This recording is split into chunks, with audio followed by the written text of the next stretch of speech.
నమస్తే, welcome to ప్రజా చైతన్యం. నేను మీ వారన్. 2024 అసెంబ్లీ ఎన్నికల్లో వైసీపీ ఘోర పరాజయాన్ని చవిచూసి కేవలం 11 సీట్లకు మాత్రమే పరిమితమైంది. దీనికి కారణం ఏంటని రాజకీయ విశ్లేషకులు, పార్టీ వర్గాలు, పార్టీలో ఉన్న అధినేతలు అందరూ కూడా రకరకాల విశ్లేషణలు ఇచ్చుకుంటున్నారు. ఆ దాదాపు కూడా పార్టీ ఓడిపోయిన తర్వాత ఇటు మంత్రుల్ని, మాజీ మంత్రుల్ని, ఎమ్మెల్యేలని, అదేవిధంగా ఎంపీలందరినీ కూడా పిలిపించుకుని జగన్మోహన్ రెడ్డి వాళ్ళతో సంక్లిప్తంగా కూడా సమీక్ష చేశారు. సో ఇదే నేపథ్యంలో చాలా మంది నేతలు కూడా దీనికైతే గైర్హాజరయ్యారు. సో కొన్ని కారణాలు, డ్రైవర్ లేరని, ఆరోగ్యం బాగాలేదని, జగన్మోహన్ రెడ్డి ముందు ఫేస్ చూపించుకోవడానికి చెల్లక చాలా మంది కూడా రాలేదంటూ కూడా వార్తలు వచ్చినాయి. సో ఇదే నేపథ్యంలో ఎందుకు ఇదంతా జరిగింది అంటూ కూడా చాలా మంది నేతలు ఇప్పటికీ కూడా ఒక ప్రశ్నగా తలెత్తుతుంది. సో ఇదే నేపథ్యంలోనే ఎందుకు ఇంత పరాజయాన్ని చవి చూసిందంటూ కూడా జగన్మోహన్ రెడ్డి కూడా సమీక్ష చేస్తున్నారు. సో దీన్ని తేరుకోవడానికి కూడా ఒకసారి బెంగళూరు వెళ్ళొచ్చారు. ఆ తర్వాత మళ్ళీ ఇప్పుడు ప్రథమ చికిత్స కోసం మళ్ళీ బెంగళూరు వెళ్ళారు. జనాలతో మమేకం అవడానికి కొన్ని రకాల కార్యక్రమాలు శ్రీకారం చుడటానికి కూడా ఇప్పుడు ప్రజెంట్ అయితే ఆలోచనలు ఉన్నట్లు కూడా తెలుస్తుంది. మరికొన్ని రోజుల్లో ప్రజల దగ్గరికి కూడా వెళ్ళే పాదయాత్రగా వెళ్ళాలన్నట్లు కూడా ఆలోచన చేస్తున్నట్లు కూడా తెలుస్తుంది. ఏదేమైనా కానీ ఖచ్చితంగా ప్రజలతో మమేకం అవ్వడం అనేది చాలా ఇంపార్టెంట్.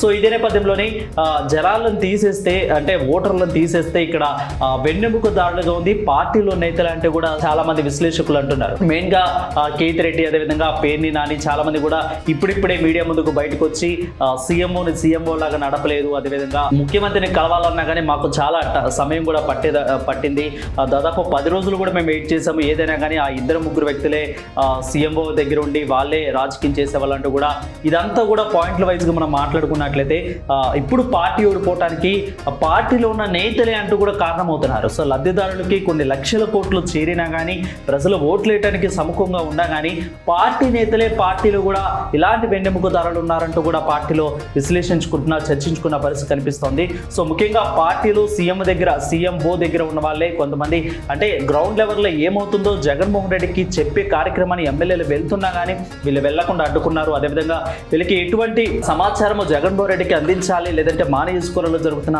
సమస్యలు కానీ, లేదంటే ఇక అదేవిధంగా నిధులు మంజూరు కానీ ఇలాంటివి అడగాలన్నా చెప్పాలన్నా కానీ వెళ్ళలేదంటూ కూడా కొంతమంది నేతలు వాపోతున్నారు. సో ఇది ముఖ్య కారణంగా పార్టీలో నేతలే వీళ్ళు వెన్నెముకదారులుగా మారారని కూడా చెప్పవచ్చు.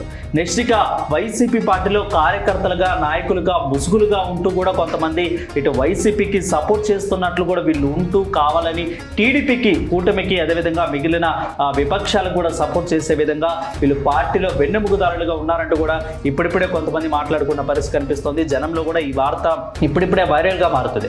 అంటే వైసీపీ పార్టీలో ఉండి వైసీపీ పార్టీకి మేము సపోర్ట్ చేస్తామంటూ ఉండి చెప్పి, పార్టీ కోసం కష్టపడుతున్నాము మేము అంటూ కూడా చెప్పి, అదే పార్టీలో వెన్నెముకదారులుగా మారి పక్క పార్టీకి సపోర్ట్ చేసేవాళ్ళు. అంటే పార్టీ ఎలక్షన్స్కి ముందు సైలెంట్ అయిపోయి కొంత నిధులు తీసుకున్నారు, లేదంటే కొంత ఏదో మతలబ్ జరిగిందంటూ కూడా పార్టీ నేతల్లో ఆలోచన అయితే వస్తూ ఉంది. ఇక రెండో పాయింట్ గానే, మూడో పాయింట్ చూసుకున్నట్లయితే ఇంట్లో వాళ్ళే మారారు, ఇంట్లో వాళ్ళే వెన్నెముకదారులుగా మారారంటూ కూడా కేతిరెడ్డి, అదేవిధంగా పేర్ని నాని వీళ్ళందరూ కూడా మీడియా ముందుకు వచ్చి మీడియాతో మాట్లాడుతున్నారు. ఏదైనా మీకు తగాదాలు ఉంటే, ఆస్తి విషయాల్లో తగాదాలు ఉంటే కోర్టులో చూసుకోవచ్చు కదా, మీరు ఎందుకు ఇలాంటి ఆరోపణలు ఆయన మీద చేయటం మీకు అంట తగదు కదా అంటూ కూడా పేర్ని నాని మనం మాట్లాడారు. ఏదన్నా మీ రాజకీయ సమస్యలు ఉంటే పరిష్కరించుకోండి, ఆస్తి తగాదాలు ఉంటే కోర్టులు వేసుకోవాలి, కానీ మీరే కదా వైఎస్ఆర్ బిడ్డలుగా, వైఎస్ఆర్ మళ్ళీ ప్రజల్లో వెళ్దాము, వైఎస్ఆర్ యొక్క ఆనవాళ్ళను మళ్ళీ చూపిద్దామంటూ కూడా మీరే కదా పిలిచిందంటూ విజయమని, ఇటు షర్మిలాని కూడా పేర్ని నాని ఇలాంటి చాలా మంది నేతలు కూడా మాట్లాడుతున్నారు. ఇటుగా 4వదిగా చూసుకున్నట్లయితే ఎమ్మెల్యేలో కొంతమంది ఆ నియోజకవర్గంలో ఏం జరుగుతుందో తెలిసి, అంటే ఆ నియోజకవర్గాల్లో పని జరగట్లేదు, ఎలాగో పార్టీ ఓడిపోతుంది, లేదంటే పార్టీ గెలుస్తుంది, లేదంటే పార్టీకి కృషి చేయాలి, గెలిపించాలి, ఖచ్చితంగా మా తరపు నుంచి నెగిటివ్ ఉందంటూ కూడా చాలా మంది ఎమ్మెల్యేలకు తెలిసి కూడా వాళ్ళ పార్టీలో పని చేయట్లేదు, పార్టీ కోసం కష్టపడలేదంటూ కూడా చాలా మంది నేతలు అనుకుంటున్నారు. ఇక ఎగ్జాంపుల్గా చెప్పుకున్నట్టయితే రోజా పేరు కానీ ఎందుకు తీసుకున్నామంటే, పార్టీలో నియోజకవర్గంలో చాలా వ్యతిరేకత రోజాకు ఉంది. కొడాలి నానికి కానీ చాలా మంది నేతలు కూడా ఆ నియోజకవర్గంలో చాలా వరకు కూడా ఇటు ఉంది వ్యతిరేకత. అయినా కానీ వాళ్ళకి ఆ వ్యతిరేకతని రిగ్రెట్గా ఫీల్ అయ్యో, లేదంటే ఆ వ్యతిరేకతని వాళ్ళు సానుకూలంగా మార్చుకునే ప్రయత్నమో, లేదంటే అనుకూలంగా మార్చుకునే ప్రయత్నం ఏదో ఒక విధంగా వాళ్ళు పాజిటివ్గా తీసుకుని ఆ నియోజకవర్గాలు ఎందుకు అవుతుందని సమీక్షలు జరిపి దాంట్లో వెళ్ళే విధంగా అయితే ఏ విధంగా కృషి చేయలేదంటూ కూడా ప్రజలు చర్చించుకుంటున్నారు. సో అంటే ఎమ్మెల్యేలుగా ఉండి వాళ్ళ నియోజకవర్గంలో జరుగుతున్న మైనస్లు వాళ్ళకి తెలిసి కూడా వాళ్ళు పట్టించుకోవట్లేదంటూ కూడా చాలా వరకు కూడా కథనాలు వచ్చాయి. నెక్స్ట్ వచ్చేసరికి అవకాశం వచ్చినప్పుడు పుంజుకున్నారు, తర్వాత వచ్చేసరికి పార్టీని వీడి పక్కకి వెళ్ళిపోయారు. పార్టీలో ఉంటూ కూడా పార్టీని వీడి పక్కకి వెళ్ళిపోయారు. బెస్ట్ ఎగ్జాంపుల్గా మొన్నే మనం మాట్లాడుకున్నాం పేర్లి నానిని కూడా ఈ విధంగా, అంటే మన మాట కాదు ప్రజల మాట, ప్రజలు అనుకుంటున్నారు, ఇది ప్రజల ద్వారా మీకు చేరవేస్తున్నాం. సో పేర్లి నాని వంటి వ్యక్తులు పార్టీలో రాజకీయ లబ్ధి పొంది మంత్రి పదవులు పొంది అన్నీ చేసి పార్టీ ఇక కీలక పదవులు, లేదంటే పార్టీ ఇలా కష్టాల్లో ఉందనో, లేదంటే పార్టీ ఇప్పుడు ఎలక్షన్స్ కూడా వస్తుందనో తెలిసి పార్టీ ఓడిపోతుందని తెలుసో, లేదంటే పార్టీకి బలం చేకూర్చాలనో, లేదా ఏ విధంగానో వీళ్ళకి అర్థం కాలేదు మైండ్ సెట్లు ఏం పెట్టుకున్నారో, తీరా చూసేసరికి కొడుకులకి టికెట్ ఇప్పించుకోనో, లేదంటే ఇంట్లో కుటుంబ సభ్యులకు టికెట్లు ఇప్పించుకున్నా వీళ్ళు సైడ్ అయిపోయారు. అంటే వీళ్ళు ఓడిపోతారని తెలిసి చేశారా, లేదంటే కావాలని ఇదంతా చేశారా అంటూ కూడా ప్రజలు చర్చించుకుంటున్నారు. సో ఏదేమైనా కానీ సొంత కూటిలో వాళ్ళే, సొంత ఇంటిలో వాళ్ళే ఇంటికి నిప్పంటించారు, లేదంటే వెన్నెముకదారులుగా తయారయ్యారు అనేది కూడా పార్టీ విశ్లేషణకు అయితే మారుతుంది. పార్టీ నేతలు కూడా చర్చించుకున్నారు. ఇక ఫైనల్గా వచ్చేసరికి ఇప్పుడు జిల్లా స్థాయిలో అధికారం ఎవరికి ఇవ్వాలి, జిల్లా యొక్క అధికార బాధ్యతలు ఎవరికి అప్పగించాలి అనేది కూడా ఇప్పుడు చర్చనీయాంశంగా మారింది. ఇప్పుడు ప్రజెంట్ నెల్లూరు జిల్లాలో ఏ విధంగా అయితే ఉందో, నెల్లూరు జిల్లాలో ఇది హాట్ టాపిక్గా మారింది. ఖచ్చితంగా వీళ్ళకి ఇవ్వాలి లేదంటే వాళ్ళకి ఇవ్వాలి అంటూ కూడా పెద్దిరెడ్డి లాంటి వ్యక్తులు, అదేవిధంగా పెద్దిరెడ్డి కొంతమందిని సూచించడం ఇలా జరుగుతోంది. సో ప్రజెంట్ ఇప్పుడు జిల్లా స్థాయిలో వేడి అనేది రగుల్చుకుంది.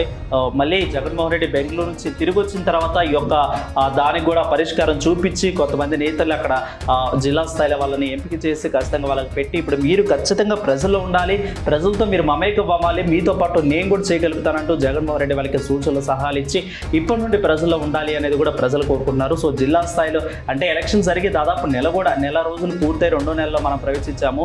ఆంధ్రప్రదేశ్ ఎలక్షన్ జరిగి అప్పుడే జిల్లా స్థాయిలో కూడా వ్యతిరేకత, అంటే ఈ వైసీపీ నాయకుల్లోనే ఈ యొక్క వ్యతిరేకత అంటే వస్తుంది. సో పక్క పార్టీ వాళ్ళతో కాదు వీళ్ళకే వస్తూ ఉండటం వల్ల పార్టీలో కార్యకర్తలు కూడా ఇలాంటి ఆలోచనలు అనేవి సన్నగిల్లుతాయి. పార్టీ మీద ఉన్న ప్రేమ కూడా పోతుంది అనేది కూడా అర్థం చేసుకోవాలి ఖచ్చితంగా. అంటే పార్టీలో ఉండి ఒక రీతిగా ఉండి అందరం ఒక తాటి మీద ఉండి వెళ్లాల్సిన వాళ్ళు కూడా ఇప్పుడు పార్టీలో వీళ్ళే కొట్లాట అనేది కూడా మిగిలిన పార్టీ వాళ్ళకి కానీ చూసే వాళ్ళకు కూడా కొంత చులకనవుతుంది. కాబట్టి పార్టీ పగ్గాలు ఎవరికి ఇవ్వాలి అనేది కూడా జగన్మోహన్ రెడ్డి రేపు వచ్చిన తర్వాత జిల్లా స్థాయిలో అన్ని జిల్లాలతో సమీక్షలు జరిపించి వాళ్ళ ద్వారా ఇదంతా కూడా పరిష్కార మార్గమయ్యేలాగా ప్రజలతో ఉండేలాగా చూడాలి. సో ఇది ఈ విధంగా చూసుకున్నట్లయితే రకరకాల విశ్లేషణలు అయితే వస్తాయి. సొంత గుట్టి వాళ్ళే ఈ యొక్క పార్టీ ఓడిపోవడానికి కారణం అంటూ కూడా కొంతమంది చర్చించుకున్నారు. దాన్ని మీ ముందుకు తెచ్చే ప్రయత్నమే మా ప్రజా చైతన్యం. చూస్తూనే ఉండండి ప్రజా చైతన్యం. Stay with us.